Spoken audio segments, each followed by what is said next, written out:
네, 안녕하세요. 아싸살롱 김원의 건축 만담 시간입니다. 선생님, 안녕하세요. 안녕하세요. 네. 선생님, 요번에 책을 또 하나 새로 내셨다고요. 광장에서. 백남준 선생님 관련한 책.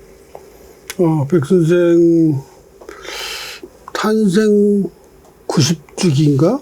서거 10주기인가? 하여간 그런 기념이라고, 옛날 잘 아시던 분들이 추모 문집을 내자고 그래서 네. 우리 출판사에서 나왔죠. 네. 그 전에도 다다익선 책이 그 단행본으로 하나 나왔었잖아요. 다다익선은 백남준이라는 천재 작가의 대표작이고, 어떻게 하다 보니까 내가 그걸 공동 제작을 하게 돼서, 내가 생각하는 가장 최고의, 이 시대 최고의 천재인 백남준이라는 작가하고, 협업을 했다 그럴까? 그때 이제 주고받은 편지, 스케치, 이런 것들을 내가 혼자만 갖고 있었어요. 쭉 모아놓은 게 3년 동안 작업을 했으니까. 그거를 언제 누군가한테 보여줬어. 그랬더니 그 사람이 깜짝 놀라면서, 아니, 이런 걸 어떻게 혼자 갖고 있냐고. 요새 말로 공유라고 그러나? 네. 세상에 공개하고 공유해야 된다. 같이 보게 해달라고 그래서 그걸 그냥 편집을 해서 책으로 낸 게 이제 내가 만든 네. 다다익선이라는 책이었죠. 그 책들을 봐서도 그렇지만 사실 그 뒷이야기가 굉장히 궁금하거든요. 그 다다익선 하면 정말 대표적인 백남준 선생님 대표작이기도 하지만 한국 현대미술의 정말 대표 장면 아니겠어요? 그리고 아마 과천 현대미술관에 간 사람이라면 그 작품을 기억하지 않을 수가 없는 대표작인데 어떻게 선생님하고 협업을 하게 됐는지 그런 이야기도 너무 궁금하고요. 그건 어떻게 된 비밀인데. 일인가요? 우리나라에 그랑 프로제라는 5개를 했죠. 독립기념관, 예술의 전당, 국악당, 중앙청을 국립박물관으로 만드는 거, 과천 현대미술관. 아직도 기억을 안 해요. 근데 그 그랑 프로제 5개라는 게 사실은 그때 프랑스의 뽕피두 센터, 라뚜렛, 개선문, 신개선문, 라데팡스, 아랍 인스티튜트, 오르세이 재개관이 들어가지 않았나요? 오르세도 그거였던가, 무슨, 하고 라빌레트 공원. 파크 데 라빌레트도 그건가, 하여간 5개의 어마어마한 문화시설을 그때 내 기억에 프랑스 문화부 차관이라는 사람이 자크 랑이라는 사람이 있었어요. 자크 랑이라는 사람이 그걸 다 주도한 사람이야. 실무적으로. 네. 자크 랑이 한국에도 왔었어. 그러니까 한국에서 프랑스 비슷한 그랑 프로제 5개를 한다 그러니까 기분이 좋아가지고 왔었다고. 그런 문화시설을 5개를 짧은 시간 동안에 다 했다는 것은 정말로 놀라운 일이에요. 지금 예술의 전당 같은 거 지금 만일에 국회에서 예산 따가지고 3년 5년이 걸려도 못한다고. 근데 미안한 얘기지만 전두환이라는 이 무지막지한 파워가 있고 이진희 장관이라는 그 신문 기자 출신이니까 문화 마인드가 있는 문화 장관이 있었고 맨날 찾는 김원이라는 건축가가 있었고. 그래서 이제 한국의 그랑 프로제 5개가 그 짧은 시간에 됐다고 보는데, 그때 안 했으면요, 지금 절대로 못 합니다. 예술의 전당 무슨, 콘서트홀, 오페라 하우스 하나도 못 해. 어쨌든 공교롭게도 전이란 사람이 무지막지한 총잡이였기 때문일까? 자기가 무식하다는 것 때문에 비문화적인 인간이라는 콤플렉스 때문이랄까? 그렇게 문화적인 거에 경도해가지고 했어요. 정말로 지금 그 중에 5개 중에 하나도 못한다고, 절대로. 오히려 그런 배경이기 때문에 이런 문화 사업에 더 적극적으로 지원을 했다고도 볼 수 그렇다고 있네요. 보죠. 그렇다고 보죠. 근데 이제,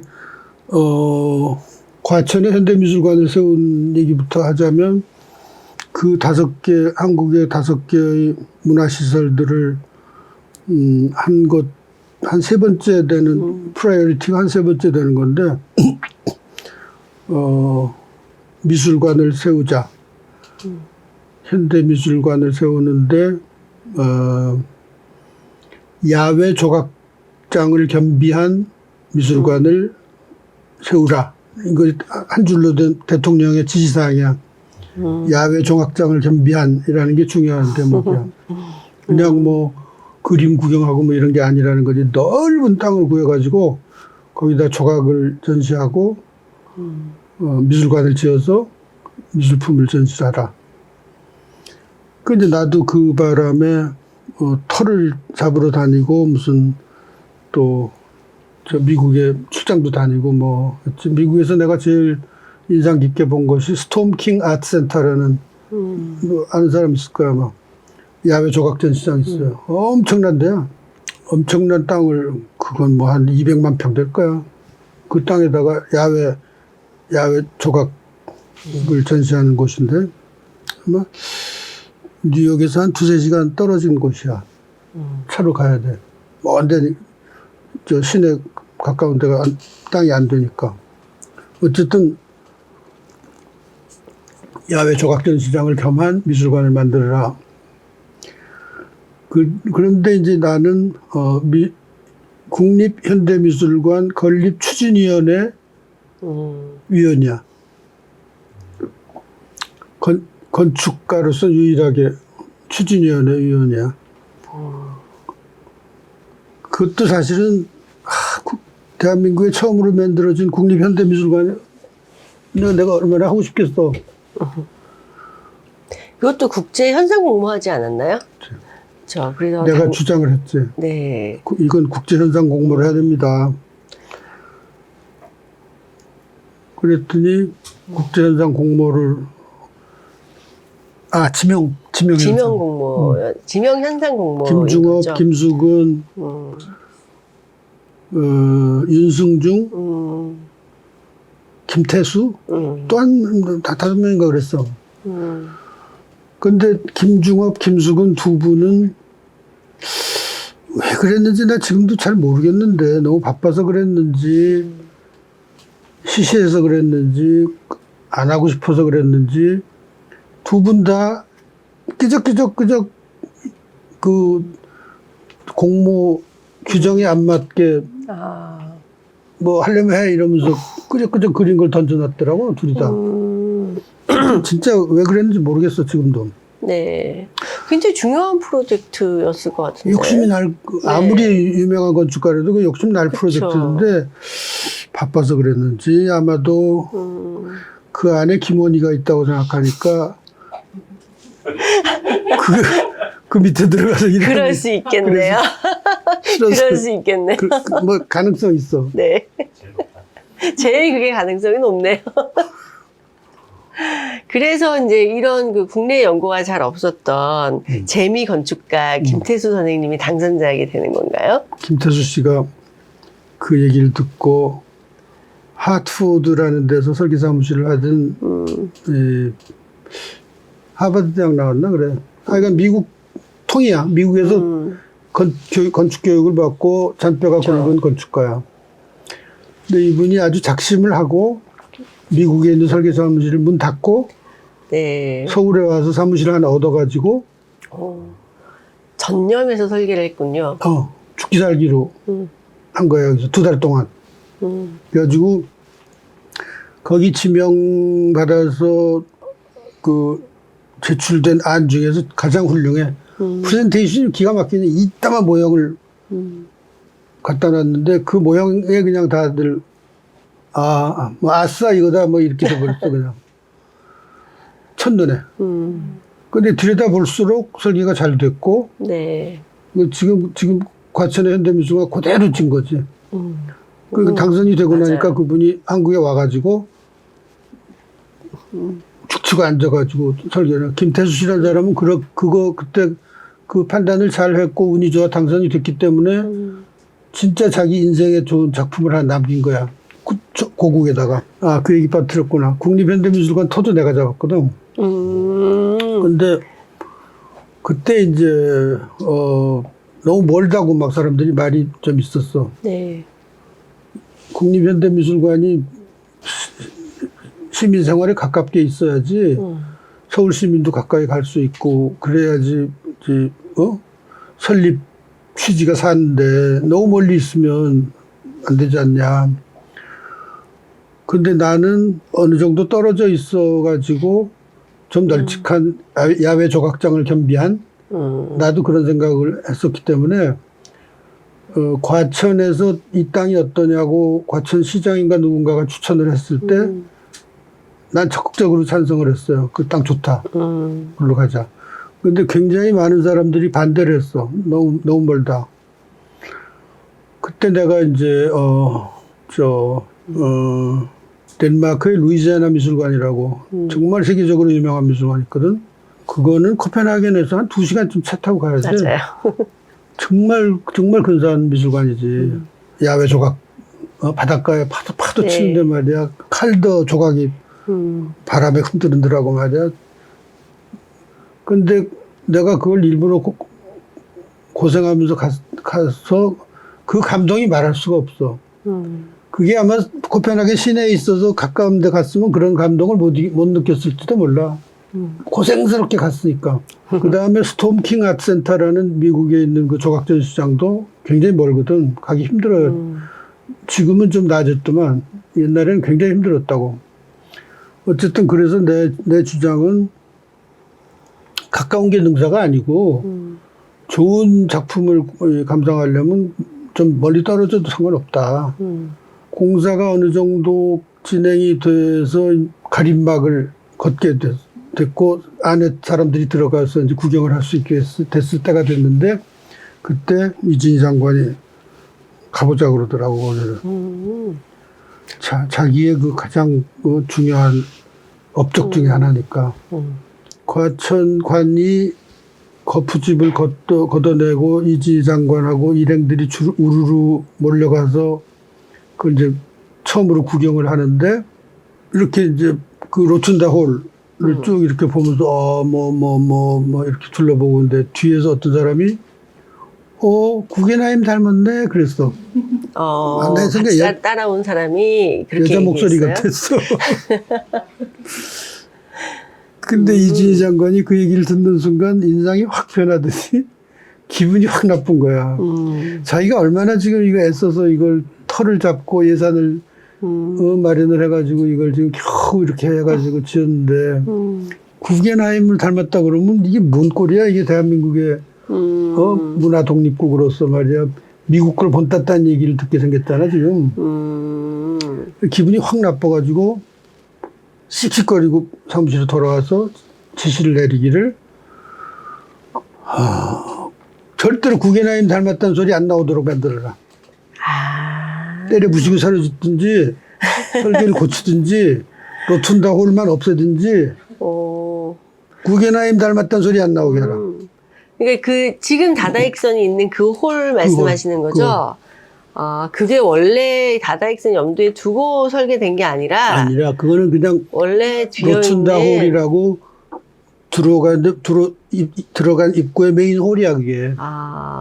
그래서 거기서 양쪽으로 갈라지고 램프로 해서 위로 또 갈라지고 그런 교통공간이라고 그게. 맞아요.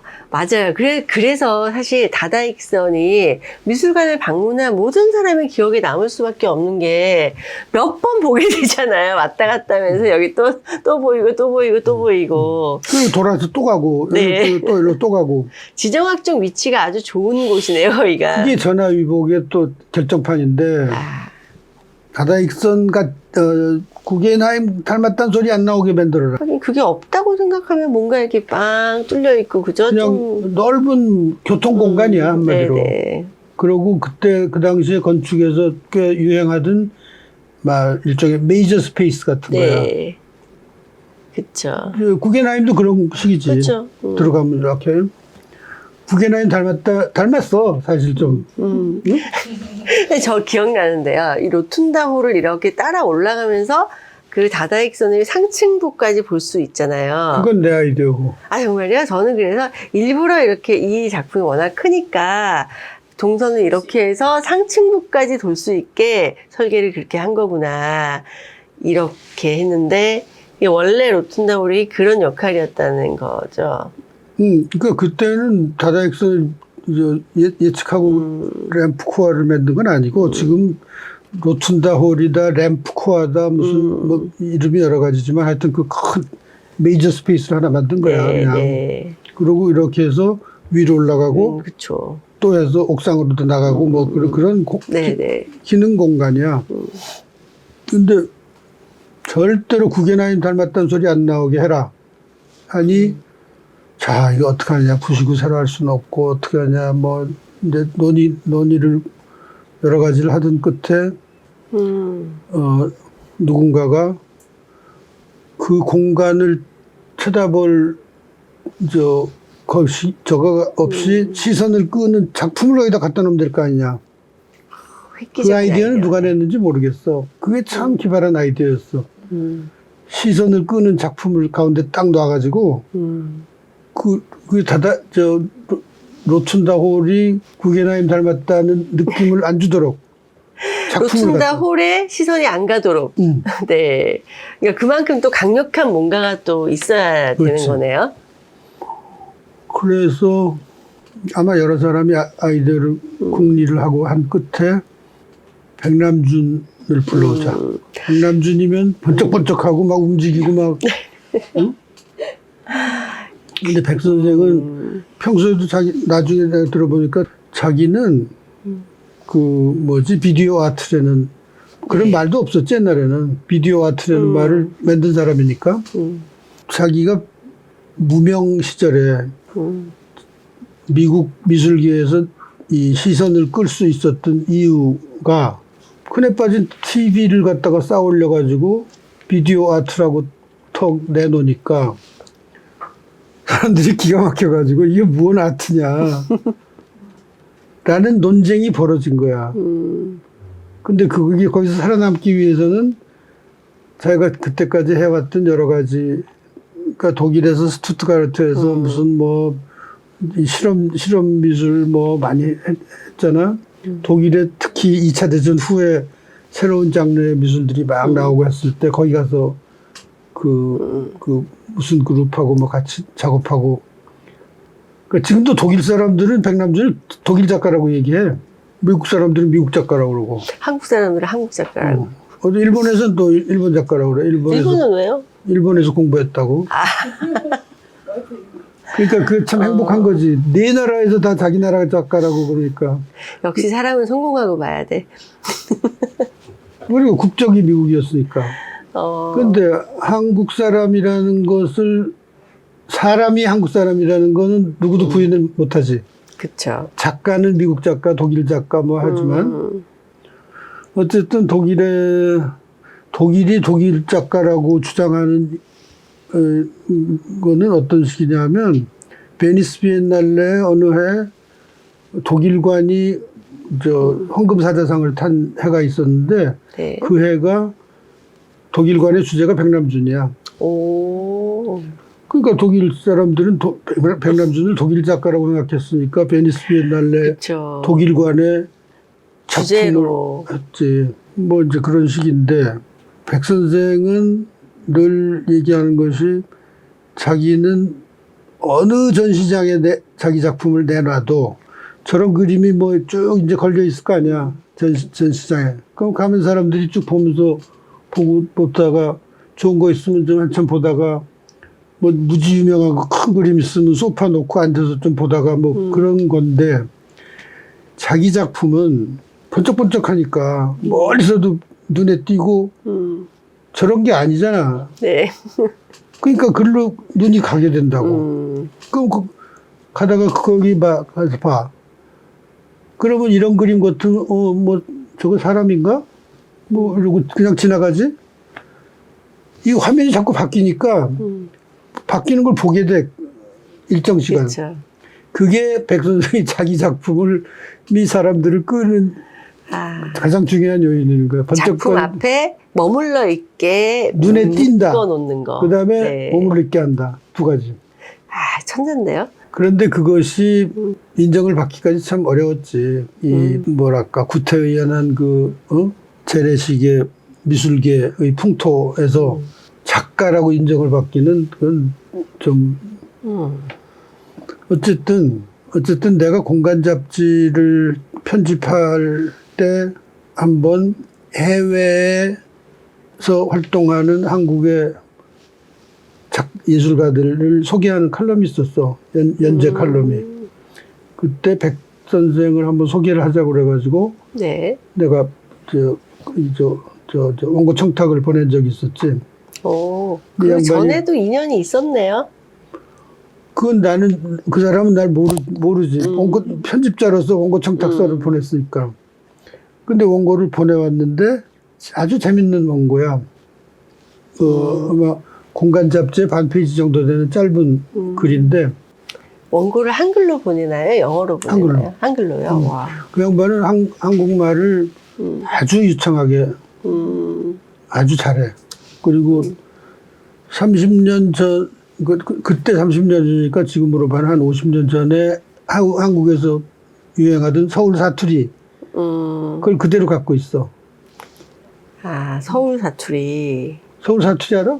중산 계급들의 사투리가 있어. 마포 사투리, 왕십리 사투리 이런 거 있어. 그렇게까지 세분화해서요? 내가 기억나는 것은 점심을 겸심이라고 그래.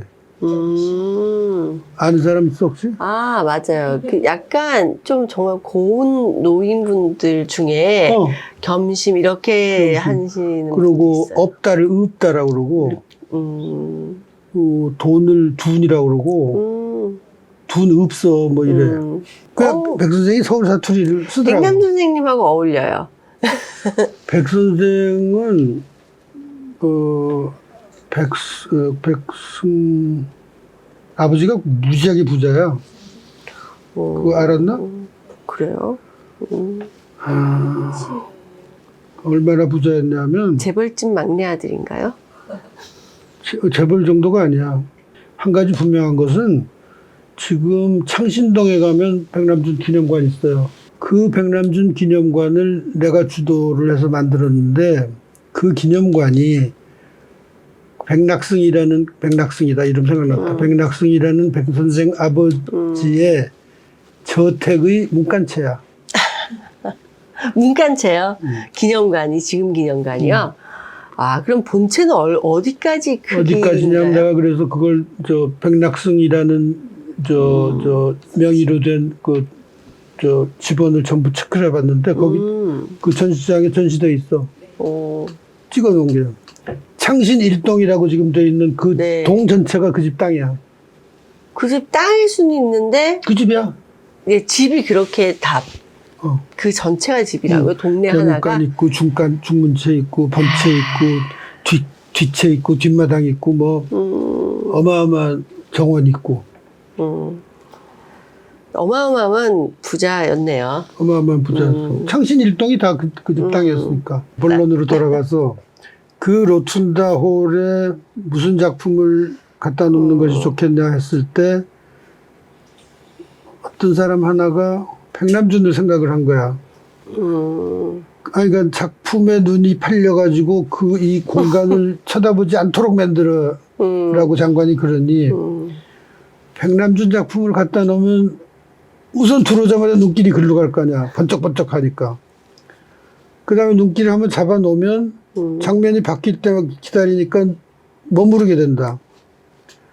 아싸, 백남준이다. 백남준 선생님도 이 작품의 설치 의도가 그런 건 줄 알고 있었나요? 아니었는데 이 양반은 또 정말로 한국에 오고 싶었어. 한국에 오고 싶었는데 한국에 와가지고는 먹고 살 수가 없어. 먹고 사는 게 아니라 이 작가로서 대접을 받을 수가 없어. 왜냐하면 한국 화단이라고 무슨 미술계라는 것이 얼마나 보수적이고 뭐 하기 때문에 그래도 독일이나 이미 세계적인 작가인데요? 아니야. 독일이나 미국 같은 데서도 백남준이 인정받기가 어려운데 한국에 와가지고 저거 사기꾼이고 무슨 저게 무슨 미술가냐고 할 것이 너무너무 분명하거든. 그러니까 자기가 독일과 미국과 세계적으로 이스타블리시 될 때까지는 한국에 안 간다고 생각을 했겠지. 그래가지고 정중하게 모셔올 때면 내가 가겠다라고 작심을 하고 안 온 거야. 근데 드디어 미국에서 그렇게 이름을 날리고 하니까 로툰다 홀에 백남준이 어떨까라고 얘기를 했고 그거를 그게 좋겠다라고 제일 그 주장을 한 사람이 이진희 장관 밑에 문화예술국장 하던 천호선이라는 사람이 있었어. 뭔가 좀 미술에 조예가 있었던 분인가 봐요. 그 사람이 문화공보부의 관리였는데 내가 고등학교 친구인데 뉴욕 문화원에 근무를 했다고. 그런데 근무하니까 부인도 데려갔을 거 아니야. 그 부인이 미술사를 전공했어. 홍대에서 박사학위까지 받았나 그래. 근데 그 박사학위 받기 전이지만 이제 미술사를 공부를 하는 사람이니까 뉴욕에 있으면서 남편이 뉴욕 문화원에 근무를 하고 있으니까 뉴욕에 있으면서 백남준의 퍼포먼스를 한번 봤는데 그거에 빠진 거야.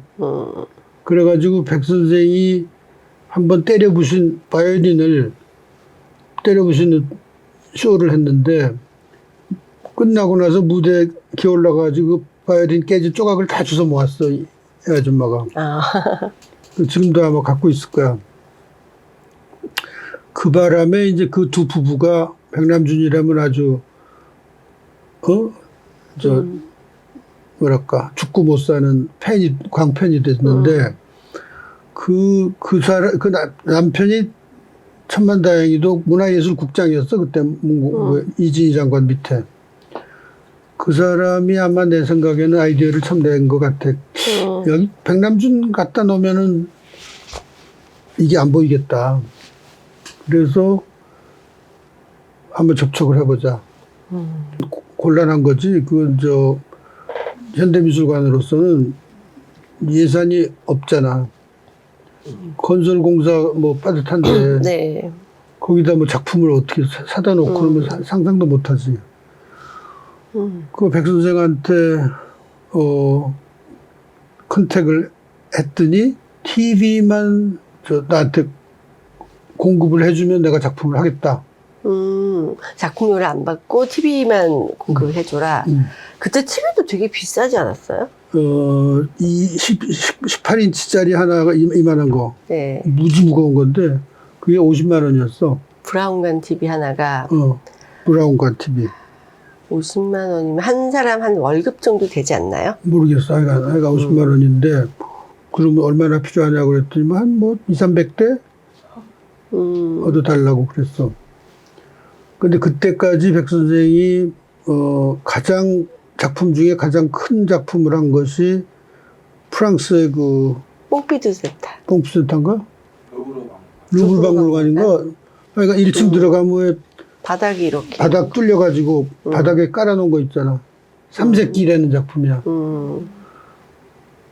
바닥에다가 네. 브라운관 TV 똑같은 거를 뽕피두인가? 400대를 네. 늘어나가지고 빨강, 하양, 파랑 프랑스 국기를 만들어놨어. 네. 바닥에 깔아가지고. 그때 들은 게 400대를 쓴 거예요, TV를. 그때 400이 지금까지 백남준 선생님이 했던 제일 많은 가장 큰 작품이었지. 그러니까 백 선생은 그거보다 클 수가 있겠느냐. 한 200~300대 필요하다라고 뭐 될 것이다라고 얘기를 했어. 그래서 그 천국장이라는 거 고등학교 친구니까 그 친구가 날 보고 야 테레비를 200~300대를 쌓아 올리면 건물이 구조적으로 괜찮을까? 뭐 어쩌고 그런 얘기를 나하고 의논을 하다가 백 선생이 거기다 이렇게 쌓아 올리려면 무게가 엄청나잖아. 그쵸.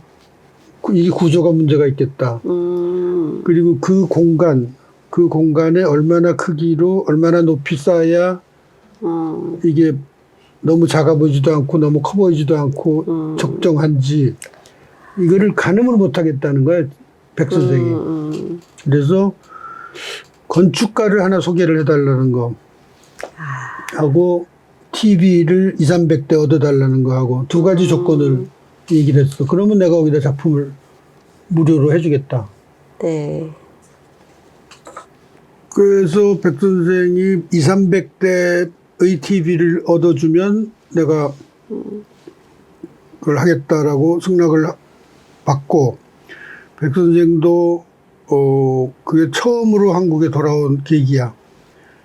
그러니까 야, 근데 정말 재밌는 게요. 그 로툰다 홀이라는 지정학적 위치가 이 작품이 현대미술관의 대표 작품이다라고 보여질 수밖에 없잖아요. 그러니까 그곳에 작품을 세움으로써 백남 선생님은 그냥 작품 하나 한국에 이렇게 낸다가 아니라 완전 금이 환영하는 귀국하는 작가가 되네요. 그렇게 됐지. 모셔온 것 같은. 정부가 모셔온, 네, 정부가 모셔온 거니까. 그렇죠. 그 중요한 그 세러머니의 뭐 메인 작가로. 현대화랑이 모셔온 것도 아니고, 네, 국립박물관이. 국립미술관의 미술관이. 메인, 그러니까 누가 봐도 거기 메인 자리니까요. 그래서 금이 환영을 하면서도 이 양반 굉장히 조심했어. 공항에서 도착 일성이 예술은 사기다.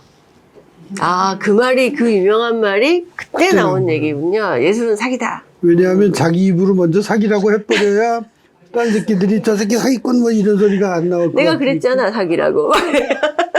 이렇게 전략이었군요. 천재다. 천재야. 어떤 놈이 자기한테 사기꾼이라고 할 것을 예측하고 예술은 사기다. 까불지 마. 선수 친다. 까불지 네. 마. 그랬더니 어떤 기자가 또 그 말을 못 알아들어가지고 아니 예술은 사기라니 뭔 소리입니까? 그랬더니 사기야 사기. 고등사기야 그랬어. 고등사기. 야, 고등술수가 여기서 나오네요. 번쩍번쩍하게 해서 눈을 잡아 끈다가 첫 번째 천재성이고, 그 다음에 남들이 사기꾼이라고 그럴까봐 미리 예술은 사기다라고 선수 친 게 두 번째 천재성이네요. 근데 사기라 그러면 너무 저질이니까. 고등사기다. 언어 감각이 정말 대단하세요. 아니, 머리가 좋아. 근데 또 이렇게 딱 이렇게 의관정제하고 다니시면 헐레하게가지고 멜빵이만큼 늘어뜨리고 맞아요. 그 트레이드 마크. 바보같이 네. 헬렐레 하고 다니고 약간 불쌍한. 똑바로 하는 거 것. 맨날 이러고 다녀. 약간 깨우뚱. 그것도 설마 전략인가요? 아. 고도로 계산된. 고등사기의 일환으로. 어떤 계산이었을까요? 어리숙해 보이니까 사람들이 저걸 꺾어야지라는 적개심이 안 생기는 거야. 응? 이게 세게 나오면 때려 달라들 거 아니야. 어수룩해 보이니까 아이 저거 별거 아니야 건들지 마 이렇게 되는 거야. 그런데 그러면서 자기 할 거 다 하는 거지. 그런 거 좀 배워도.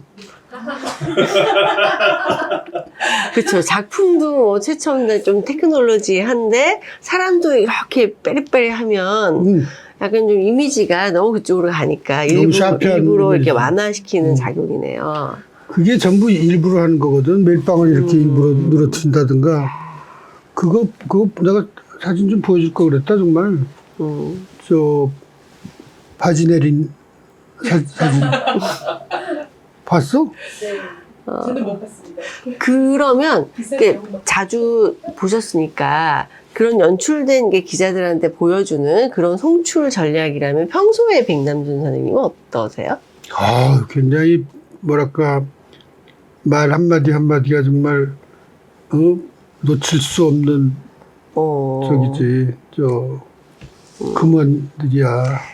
그러니까 이번에 어록을 낼 만큼 중요한 말씀을 굉장히 많이 하신다는 정말, 거죠. 정말. 그러니까 사실은 샤프한데 갑자기 너무 이렇게 어리숙하게 보이게 이미지 연출하신다. 그 얘기를 먼저 합시다. 다다익선 얘기를 나중에 결론이 끝났으니까. 천호선이라는 문예국장 친구가 건축가가 필요하시다고요? 그러면 제가 제 친구 건축가 김원이라는 걸 소개를 하죠. 그랬더니 그러자고. 조직 위에도 있고. 응? 조직 위에도 속해 있는 거 아니었어요?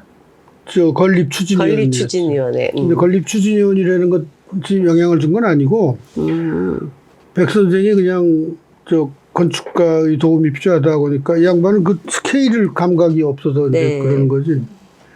그래서 김원희를 소개를 해줬어. 이 양반은 조금 이렇게 크기가 얼마나 하면 좋을까? 높이는 얼마나 이거를 좀 자문을 받고 싶었는데 하다 보니까는 200~300대면 될 거라고 생각했는데 내가 그려보니까 400대, 500대 가지고도 택도 없어.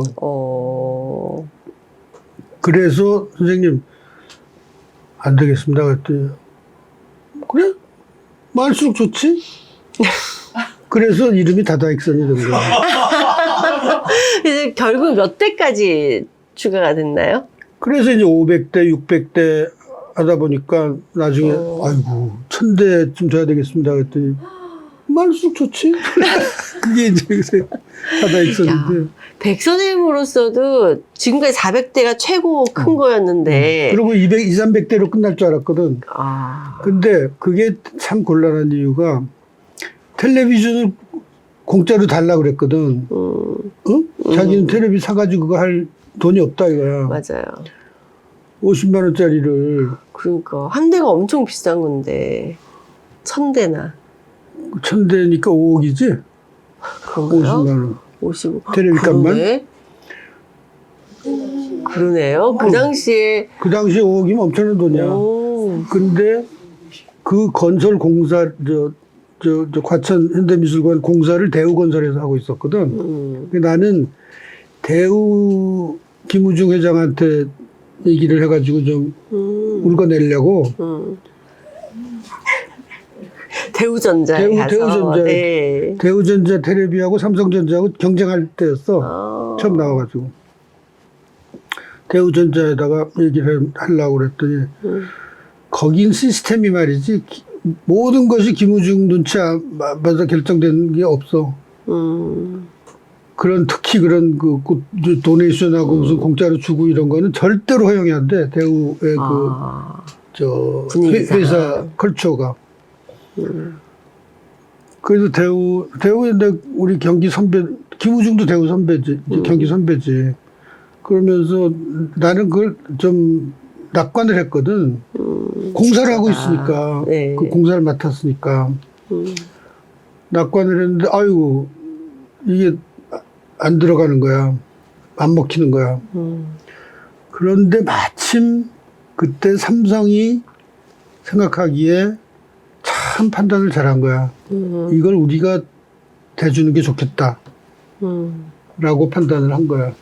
그것도 물론 이건희 회장 의 판단이지만 이건희 회장이라는 사람이 물론 콜렉션 요새 이건희 콜렉션 보면 참 현대미술관 콜렉션보다 더 대단하니까 그쵸. 아트에 대한 개념이 있는 사람이고 김우중은 전혀 그게 없는 사람이고 완전히 장사꾼이고 그런데 이건희 회장이 그런 마인드가 있으니까 그게 가능했지. 줘라. 200~300대라면 줘라. 그 이제 이 통로가 트였는데 400대, 500대, 600대 이러니까 난색을 보이는 거야. 아이 그건 곤란합니다. 50만 원짜리인데 테레비가 얼마나 귀하고 테레비가 없어 무슨 일 있으면 동네 사람들 다 테레비 있는 집에 가서 보고 그랬잖아. 그렇죠. 그리고 엄청 무거워 또. 브라운관 TV. 성인 남자가 겨우 들 정도였으니까 한 대를. 그거를 막 400대씩 쌓아 올리면 어떻게 되냐. 다 상상을 못 하는 거야, 그거를. 이렇게 쌓아 올린다는 게. 그래, 백 선생이 이제 계속해서 스케치를 그려서 보내줬어, 나한테. 원통형으로 처음에 그렸어.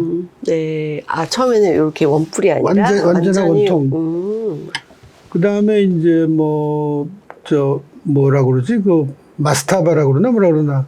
이렇게 계단식 피라미드 같은 그런 모양. 그 다음에 제일 그래도, 유력하게 검토됐던 게, 그, 타틀린이라는 러시아 조각가의, 제3 인터내셔널. 아, 걔가 이렇게 꽈배기로 이렇게 올라가는 거다. 제3 인터내셔널 모니멘트 포 서드 인터내셔널이라는 그 네. 사회주의, 기념탑이지. 네. 근데 서드 인터내셔널이라는 게 이게 공산주의 용어거든. 네. 그리고 그거는 이렇게 마스타바가 이렇게 누웠지. 이렇게 가는 거죠. 그 내가 고민을 좀 했어. 그거 구조적으로도 힘들고 서드 인터내셔널 말도 좀 안 들고 타틀린에 대해서 내가 읽어봤다고 책을. 근데 이게 거의 사회주의자야. 그것도 우리 지금 전국에는 맞지 않고 국민 정서에 안 맞고. 그래서 백 선생하고 이제 처음 백 선생이 그래서 와가지고 거기 가서 바닥에다가 테레비 현물을 갖다 놓고 이걸 이렇게 쌓으면 여기까지 가면 몇 미터냐? 나하고 책에 나와서 토론하고 그런 게 그 사진들이야. 거기서 만나가지고 네. 이건 안 되겠는데요. 뭐 어쩌고 뭐. 그래서 이제 3년 동안 편지도 오고 가고 하고 스케치도 오고 가고 하고 마지막에 딱 양반이 정말 결정적인 스케치를 하루 밤새도록 했다고 그러더만 요만한 왜 애들 수첩 있지? 네. 거기다 동그라미를 여러 개 그려가지고 거기다 저걸 다 그렸어. 저 모니터를 동그랗게 새까맣게 연필로 그걸 탁 꺼내면서 김원 씨 이거 어때? 그겁니다. 이제 그랬지. 근데 그 양반이 나한테 참 잘해준 게 뭐냐면 자기는 당연히 자기 작품이니까 뭐 요즘 말로 재능기부다 공짜로 해준다 뭐 좋지만 김원희는 뭔 죄냐. 독립기념관이다 뭐 그 장관실에 불려다니다가 갑자기 강제로 지금 와가지고 자기 이걸 해줘야 되니까 자기가 건축가가 필요하다고 해서 온 사람이니까 미안하잖아. 네. 한 푼도 못 받고. 그러니까 선생님 쪽지 많이 받으셨잖아요. 그 쪽지에다가 Designed by 김원, 백남준 김원 합작으로 한다라고 해준 게 있어. 내가 그걸 갖고 있기 때문에 오늘날 아무도 거기에 다다익선 백남준 대표작 밑에 김원이라고 안 써. 네. 근데 내가 그걸 보여줬지. 봐라, 이게. 작가가 인정한 거다. 그걸 예측을 하고, 김원희하고 합작이라고 이름, 네임플레이트에 밝히자라고 메모지에다 써준 거야. 네. 참, 머리가 좋은 분이지. 그래서 열심히 이제 그걸 그려가지고 지금 이제 그걸 그려서 해보니까, 삼성에서 난색을 표하는 거야. 너무 많다. 200~300대면 될 줄 알았는데. 돈이 그때 5억이면 어마어마한 돈이야. 그렇죠. 근데 나도 좀 내가 간이 커서 그런지 삼성에서 5억 가지고 뭘, 응? 그러게요. 또 백남준의 거기 다 삼성 마크가 다 보이는 거잖아요. 아는구나. 이 센스가 있어야지. 사업가로서 좀 센스가 있구나. 여보시오. 지금 5억이 문제가 아니라 지금 삼성 TV를 광고를 하는 게 광고비가 얼마가 들어가고 있는데 이거를 삼성에서 했다고 이게 소문이 나면 세계적으로 팔리는 거야, 이게. 그러니까요. 1000대가 문제가 아니라고 그랬더니 그 말을 알아듣는 사람들이 삼성이야. 대우는 그 말을 못 알아들어. 그래서 망했나? 그래서 800대 1000대 오케이. 원하는 대로. 그래서 내가 아주 그다음부터 내가 큰 소리 했어. 삼성에다가 사이즈별로 다 적어오라. 이제 막 맞춤형으로 주문까지 사이즈까지. 18인치는 가로 세로가 얼마고 뎁스가 얼마고 무게가 얼마고 적어와라 그랬더니 열심히 또 적어. 위에서 명령이 내렸으니까 이거 도와줘라. 그래서 최종 저기 시중에는 1003대라고 알고 있는 것도 많거든요. 1003대요. 근데 1003대가 아니라는 얘기도 있어요. 지금 어떻게 되지? 뭐 다 1000대 씌워본 적은 없는데 하여간 중요한 것은 그 오프닝 할 때가 개천절이었어. 네. 그 잘 됐다. 10월 3일에 1003대다. 그러고 맞춰놨는데 그게 아마 조금 의도적으로 조작된 숫자였을 거야. 네. 뭐 950대인지도 몰라. 1003대라고 알려져 있는데 그 위에 조그만 거 이렇게 올라가서 작은 모니터 조롱조롱 달린 거 있잖아요. 그게 여기에 1003대 안 들어갔다고. 몰라. 그게 19개야. 그게 19개예요. 그 카메라만 한 거야. 요만한 것도. 그러면은 1022대가 맞나 보다.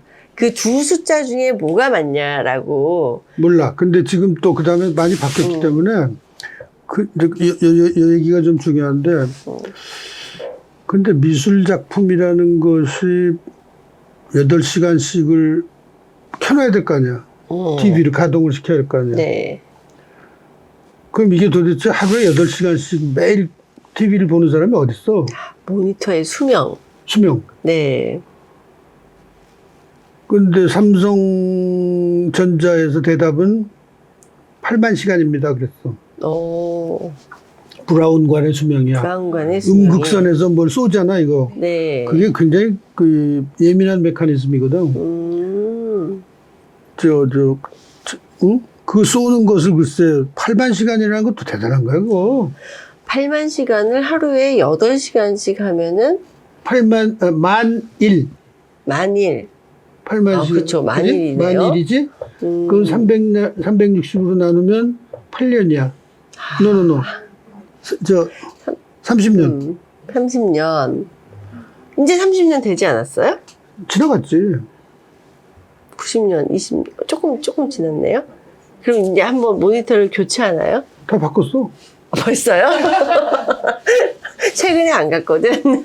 근데 그 브라운은 생산이 안 됐을 텐데. 지금은 다 평면 LCD 표면 LCD 야. 모니터로 바꿨어. 지금은 좀 무게가 덜하지. 네. 처음에 엄청나가지고 그 스라브가 더 이상 못 견뎌요. 그래서 스라브를 깨고 그 밑에가 기계실이야. 네. 박물관 전체, 미술관 전체 보일러실이야.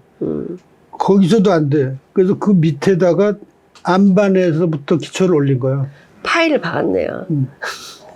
파일은 안 받고 안반에 기초를 해가지고. 얘 자체가 파일 기초처럼 그렇지. 안반까지 내려가서 그러니까 그 자체가 하나의 집 속에 집이고 거기에 모니터를 단 거네요. 구조물이면서 동시에 크기가 이게 적당해야 되고 네. 모양이 아름다워야 되고 하나의 건축이지. 야, 백남준 선생님이 선생님한테 써주실만 했네요. 써주실 만한 정도가 아니라 여러 번 그 양반은 또 자기가 너무 고생하고 한 사람이라 한번 신세진 거는 절대로 안 잊어버리고 꼭 갚는 사람이야. 아하. 그래서 김원희한테 신세 졌다는 걸 말로만 한 게 아니라 문서로 써줬어. 어?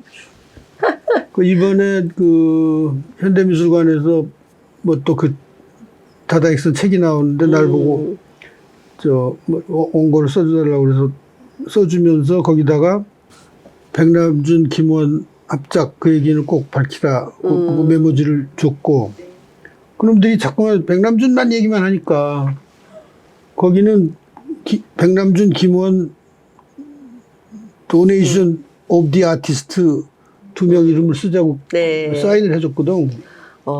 저도 그 얘기가 그 과천에 좀 어디 좀 설명이 돼야 되는 거 아닌가요?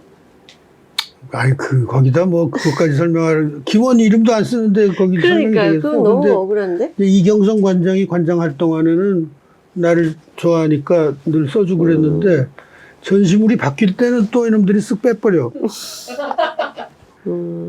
이 다다익선은 한마디로 전시물이 아니야. 네. 국립현대미술관 재산 목록에 전시물로 등록이 돼 있지 않고 시설물로 돼 있어. 아, 진짜요? 아, 그냥 테레비. 테레비 1022대. 야, 하긴 구입된 것도 없고, 그죠? 너무하다. 야, 다다익선이 미술 작품이 아니라 시설물이었군요. 이거는 새로운 사실인데요? 아니, 전시물이라는 것은 전시했다가 옮겨놓고 딴 데 전시했다가 수장고에 들어갔다가 이게 전시물 아니야. 옮길 수가 없으니까. 그쵸. 천년만년 있어야 되니까 시설로만. 건물과 함께 운명을 다하겠네요. 아니, 국가 무슨 재산 관리 뭐 규정에는 전시물이라 하면 이런 게 전시물이지. 옮길 수 옮겨다니고. 있는. 야, 이거 새로운 관점인데요? 그래서 아까 얘기한 거 조금만 더 계속하면 8만 시간이 30년 딱 되니까 빡빡빡빡 전기가 나가기 시작하는 거야. 삼성전자의 개런티가 정확하네요. 그리고 백 선생이 원래 생각했던 것이 나한테 그려준 스케치 중에 그 전에 저 브라운관 TV는 열이 많이 나니까 이걸 막 쌓아놓으면 속에서 불날 거 아니야. 네. 그러니까 환기 시설을 확실하게 해야 된다. 그다음에 안으로 들어가서 사람이 뒤에서 저거 고장난 걸 고칠 수 있어야 된다. 그다음에 나한테 부탁한 것이 이 무거운 구조물을 받치기 위해서 그 구조물이 보이지 않았으면 좋겠다. 그럴 거 아니야. 막 선반이 그쵸. 있고 거기에 텔레비 얹어놓은 것 같이 하면 보기 싫잖아. 난 그게 참 어려웠지. 구조물을 안 보이게 하면서 이 무거운 걸 다 쌓아 올린다는 게. 약간 큰 나무 같이 느껴졌어요. 이제 기둥이 있고 여기서 가지가 이렇게 아니, 있어서 어쩔 수 없이 구조물이니까. 그쵸. 구조물이니까 TV가 그 매달려 나무 같은 있어서. 형태가 될 수밖에 없지. 그 이후로는 백남준 선생님하고 인연이 계속 이어지게 됐나요? 그럼. 그때 이제 제일, 백 선생이 기분 좋았던 게, 그걸 뭐랄까, 개관식이라고 그럴까? 완성 오픈하는 날, 이제 돼지머리 놓고 제사를 지냈거든. 사물놀이 와가지고 막 꽹과리 치고 막, 문공부 장차관 다 오고. 나는 이제 주빈 딱 그냥 꽃 달고. 그때 처음으로 인정을 받은 거야, 공식적으로. 야, 요즘은 건물을 설계한 건축가도 그런 자리에 요즘은 좀 달라졌지만 예전엔 초대도 못한 뭐 이런 얘기 너무 많았죠. 옛날에 김수근 선생도 저 준공식에 설계자 자리가 없어가지고 그러니까 초청장은 받았는데 가보면 자리가 없어.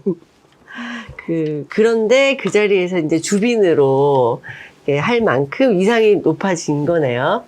백 선생은 자꾸 나무만 끌고 들어가가지고 네. 공동이다 자꾸 이러니까. 그리고는 이제 그 이후로도 이제 개인적인 친분이 백 선생님하고 계속 있었다는 그럼. 거죠. 그리고 급기야 광장에서 책도 2권이나 내고.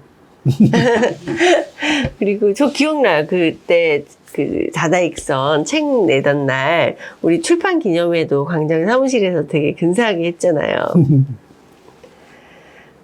백 선생님이 돌아가셔서도 그 다다익선과 관련된 생각을 하면 굉장히 이렇게 선생님하고의 관계가 먼저 떠오를 것 같아요. 나는 특히 그렇지. 이 양반이 뭐 자기는 저 사기꾼 소리를 들을까봐 예술은 사기다라고 아주 떠들고 들어왔지만 국내 미술계에서 완전히 굴복을 했어. 저게 뭐냐 이런 놈 한 놈도 없어. 그쵸. 국립미술관이 인정한 센터피스인데요. 아니 그 전에 백 선생이 한국에 처음 왔을 때, 네. 이제 신문에 뭐 날 거 아니야? 그러면 뭐 날라리 기사들 많잖아. 응? 그런 데서 뭐 막 이렇게 떠받들고 그러니까 국내에서도 이제 그 양반 계산이 맞은 거야. 네. 그 전에 이렇게 유명해지기 전에 와서 뭐 했다 그러면 아마 작살 났을 거야. 그 화단이라는 데서. 저게 무슨 예술이냐, 무슨 사기지, 뭐 어쩌고 뭐. 응? 선생님, 그러면은, 우리 다음번에는, 선생님 또 이렇게 이렇게 백남준 선생님하고 인연이 이렇게 깊은 줄은 저도 오늘 얘기를 듣고 자세히 알았는데, 또 미술뿐만 아니라 또 문학 쪽에도 인연이 깊은 분들이 많으시잖아요. 나는 제일, 지금, 이제, 나한테 뭐 설계해달라고 찾아온 놈이 별로 없으니까, 자꾸 옛날을 돌이켜보게 되는데, 보람있게 생각하는 것이 이상하게 문학관 설계를 많이 하게 됐어. 그러니까요. 다음번에는 문학관 설계한 얘기 좀 들어보고 싶어요. 그게 얘기가 들려나? 태백산맥 문학관도 있고, 미당 문학관도 있고, 뭐, 너무 많은. 박완서 문학관도 박완서 있고. 문학관도 있고. 그러니까 이렇게 문학관들을 많이 하게 된 배경도 궁금하고요. 또 이제 그러면서 특히 이제 뭐 태백산맥 문학관 같은 경우는 아직 살아있는 작가와 함께 얘기하면서 또 만들어가는 얘기였잖아요. 그래서 그런 분들의 또 자기 문학관인데 거기에 대한 생각도 궁금하고 좀 재밌을 것 같아요. 자, 오늘은 그러면 다다익선 이야기로 선생님하고 재밌는 얘기 나눠봤는데요. 정말 대한민국, 우리 한국의 현대미술사에 길이 남을 족적에 선생님이 반쯤 차지하고 있다는 게 너무 놀라웠습니다. 선생님, 그러면은 다음 시간에 또 뵙겠습니다. 오.